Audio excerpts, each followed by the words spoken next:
নমস্কার, কেমন আছেন সকলে? আমি সুদীপ্ত শিলিগুড়ি থেকে। আমার নতুন একটি ভিডিওতে আপনাদের স্বাগত জানাই। আজকে মূলত শিবরাত্রি, আজকে রোববার। তো প্রথমে আমাদের তো মন্দির আছে, আপনারা জানেনই, আমি তো অনেকবার দেখিয়েছি। তো মন্দিরে আজকে শিবরাত্রির পুজো আছে, কালকে আছে মা কালীর বাৎসরিক পুজো। তো সেই উপলক্ষে ভাবলাম আগে রাধা গোবিন্দকে একটু পরিষ্কার করাই। তো রাধা গোবিন্দ অনেক দিন ধরেই না পিতলের, তো তাই লালচে লালচে হয়ে গেছে, দেখতে কেমন যেন লাগছিল। রাধা মাধব তো জগতের আলো, তাকে দেখার কিছু চোখ রাখতে হবে, কিন্তু তাও বাহ্যিক রূপটা পরিষ্কার রাখলে ভালো লাগবে। তো সেই জন্য আমি ভালো মতো রাধা মাধবকে স্নান টান করিয়ে ড্রেস পরিয়ে আগে রেডি করলাম। তারপরে একটু মার্কেটে গেছিলাম আমন্ত্রণে, একটা কিছু জিনিস ছিল মার জন্য, যে আপনাদের সেদিন বললাম একটা হাউস কোট কিনবো। তো কালারটা একটু লাইট হয়ে গেছে, মার পছন্দ হয়নি, বললো একটু ডিপ কালারের নিয়ে আসিস। ওটাও চেঞ্জ করবো, আর ভাবলাম পুজোর জন্য একটা রেড কালারের পাঞ্জাবি কিনি। তো সেই উদ্দেশ্যেই ওখানে গেছি, দেখি ফাঁকাই ছিল মোটামুটি, তো নিলাম। এবার বললো যে তাহলে পাঞ্জাবিটা ওই দিক থেকে নিতে হবে। তো আমি দেখছিলাম যে অনেক রকমের লালেরই ভ্যারাইটি দেখাচ্ছিল। আমি বললাম একটু হলুদও দেখি। তো এগুলো দেখছিলাম কি পুরোটাই প্লেন। তো আমার মনে হচ্ছিলো একটু ডিজাইনার হলে ভালো হয়। তো তারপরে যখন এটা দেখালো, এটা আমার বেশ পছন্দ হয়েছে। তারপরে আমি এটাই নিলাম, কটনের এটা।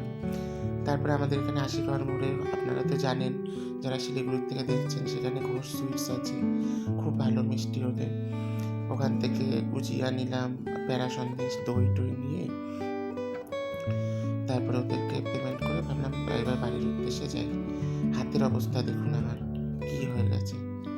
তারপরে বিকেলে বিকেলে 4টার দিকে ঠাকুরমশাই এসেছিলেন। তখন এই যে পুজো শুরু হয়েছে, পায়েলও আছে, উপোস করেছে। এখন পুজোর জোগাড় হয়ে গেছে, ঠাকুরমশাই বসে পড়বে। আর এখানে দেখুন মা মনসাকেও নতুন শাড়ি টাড়ি পরিয়ে সাজানো হয়েছে, মা কালীকেও সাজানো হয়েছে, কারণ মা কালীরও তো বাৎসরিক পুজো হবে, সেই জন্যে নতুন শাড়ি টাড়ি পরে মায়েরা সব সেজে বসে আছে। আর রাধা মাধবকে তো তখন দেখালাম যে আমি সাজিয়ে নতুন ড্রেস পরিয়েছি, কি সুন্দর লাগছে না দেখতে বলুন। তারপরে এখন কিন্তু আমাদের পুজো শুরু হয়ে গেছে, ঘট স্থাপন হয়ে গেছে, বাবার পুজোও শুরু হয়ে গেছে, আমরা পুজোর জোগাড় করছি। আর ভেতর থেকে এত আনন্দ হচ্ছে যে বলে বোঝানোর মতো নয়। আমাদের কিন্তু প্রতিবারই শিবরাত্রিতে এখানে বাবার আমরা পুজো করে থাকি, যেভাবে তিথি পড়ে সেইভাবেই আমরা পুজোর আয়োজন করি। ঢাকও এসে গেছে। আর আমাদের যে ঠাকুরমশাইকে দেখছেন, ওনার প্রায় 90-এর কাছাকাছি বয়স, কিন্তু ওনার এনার্জিটা সাংঘাতিক। এখনও সব পুজো পাল আমাদের উনিই করেন, আর ওনার পুজো ছাড়া যেন আমাদের মনই ভরে না। খুব নিষ্ঠা সহকারে সুন্দর পুজো করেন। উনি তো আসলে দেখে দেখে পুরোহিত হননি, উনি সেই ওনার যুগের টোলে পড়াশোনা করে পুরোহিত হয়েছেন। তো ওনার জ্ঞানটা অনেকটা বেশি, আর উনি মানুষটাও খুব ভালো। এসে অনেকক্ষণ বসবে, তাড়াহুড়ো করবে না, কিছু করবে না, সুন্দর মতো পুজোটা করবে। পুজোতে দেখবেন তাড়াহুড়ো করে কিন্তু হয় না, নিষ্ঠা সহকারে আমাদের পুজোটা শান্তশিষ্টভাবে দরকার। কারণ একটা বাৎসরিক পুজোই বলুন আর অন্য পুজোই বলুন, আমরা কতদিন আগের থেকে তার জোগাড় করি বলুন। বাজার ঘাট করা, মনের প্রস্তুতি নেওয়া, নিরামিষ খাওয়া, বাড়িঘরে সব পরিষ্কার পরিচ্ছন্ন করা, মন্দির পরিষ্কার পরিচ্ছন্ন করা, মানে অনেক আয়োজন। যারা আপনারা এরকম পুজো করে থাকেন তারা তো আপনারা জেনেই থাকবেন। দেখুন না, দুর্গা পুজো যে হয় সেটা তো বারোয়ারি হয়, যাদের বাড়িতে হয় তাদের কথা আলাদা, কিন্তু বারোয়ারিতেও যখন হয় তখনও তো তার আগের থেকে আমরা বাড়ি ঘর পরিষ্কার করা, সব কিছু ক্লিন করা, জোগাড় যন্ত্র, বাজার ঘাট সব করি। আর সেই রকম পুজোয় যদি বাড়িতে হয় তাহলে তাদের কত জোগাড় যন্ত্র থাকে। তারপরে এত কিছু জোগাড় করার পর পুরোহিত মশাই এসে যদি তাড়াহুড়ো করে পুজোটা ঠিক না করেন, তখন কিন্তু যজমানেরও ক্ষতি হয়, মনটাও ভেঙে যায়, সবই হয়। সেই জন্য পুজোর জোগাড় যেমন দরকার, তার সাথে ভালো পুরোহিতেরও প্রয়োজন। এখানে শুভও চলে এসছে, সুদীপ কাকুর ছেলে। ওরা মূলত কলকাতা নিবাসী, কিন্তু ব্যবসার সূত্রে শিলিগুড়িতেই থাকে। চিনু ভবন আপনারা তো চিনে থাকবেন, সেটা ওদেরই। পায়েলও আছে, আমিও আছি, পিসিও আছে। আর বাবার আরতি হচ্ছে এখন।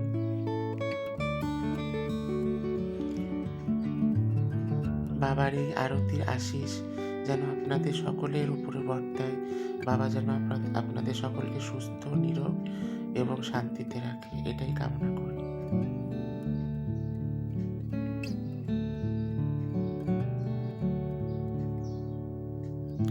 এটা মূলত পঞ্চপ্রদীপের আরতি হচ্ছে, এরপরে কর্পূরের আরতিও হবে।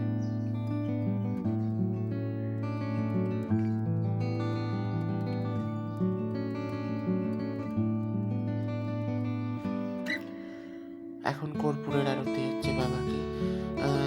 শুনেছি দেবতারা নাকি কর্পূর খুব ভালোবাসেন, তার আরতি, সেটা দিয়ে স্নান তারা খুব উপভোগ করেন।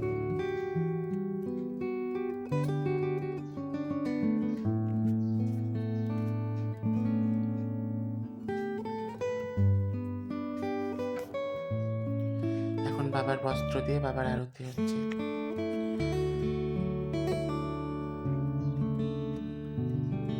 বাবা তো শীতল ঠান্ডা, কিন্তু তারও তো বাতাসের প্রয়োজন, তাই না? তাই পাখা দিয়ে আর চামচ দিয়ে তাকে আরতি করা হচ্ছে। এই আমাদের আগের চামচটা না খুব কালো হয়ে গেছিলো, সাদা তো। এটা আমি অনলাইনে আন্তারার থেকে নিয়েছি। এই চামচটা দেখুন খুব সুন্দর, সাদা একদম। তো ব্যাগে ঢুকিয়ে রাখা হচ্ছে, তবে কালো তো হবেই। পুজোতে ব্যবহার করলে ওই ধোঁয়া টোয়া লাগে, এইসবের জন্য কালো হয়ে যায়। এখনও তো নতুন, তো তাই খুব সুন্দর লাগছে। আমি মনে হয় খুব সম্ভব এটা মনসা পুজোর আগে কিনেছিলাম, গতবার মনসা পুজোর আগে। বেশি দিন হয়নি, 6 মাস হয়েছে। এরপরে বাবার ভোগ, আরতির পরেই ভোগ, আমরাও অঞ্জলি দিলাম।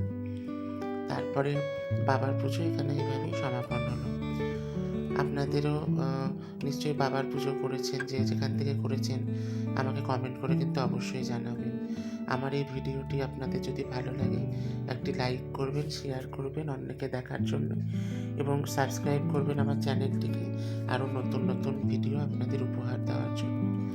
আজকে তাহলে এখানেই শেষ করছি আমার ভিডিওটা। আবার কালকে আপনাদের সামনে আমাদের বাৎসরিক কালী পুজোর ভিডিও নিয়ে আসবো। সকলে খুব ভালো থাকবেন, সুস্থ থাকবেন।